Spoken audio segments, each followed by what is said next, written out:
Semaine, Baruch Hashem, nous avons lu la parashat Noach. Alors il est intéressant de voir dans toutes les drachotes ou cours qu'on a pu lire ou entendre, c'est qu'on reproche en fin de compte à Noach de s'être occupé que de lui. Pendant 120 ans, il va construire une arche pour sauver sa peau, celle de sa famille et celle des animaux. Mais sans forcément essayer de rapprocher et de prévenir le peuple.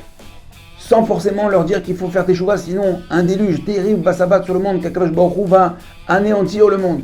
Il l'a fait, mais sans vraiment le faire. Il s'est plus focalisé en fin de compte sur lui et sa famille. Alors la Torah, la paracha qu'on lit chaque semaine, c'est pas juste des histoires. On doit en tirer le moussard et les leçons. Et si en fin de compte Noach, c'était chacun de nous. Si nous, Baruch Hashem, on a notre cours de Torah, on a notre Shabbat, notre Kashrut, notre filote, qu'en est-il des autres? Notre frère, notre cousin, notre beau-frère, notre voisin, notre collègue, sans forcément les critiquer, les forcer ou les offenser, mais peut-être leur donner eux aussi envie de rentrer dans l'arche, de les sauver du déluge qui s'abat sur le monde. Les sauver et pas se contenter de vivre une avodat Hashem, d'accord, solitaire et égoïste.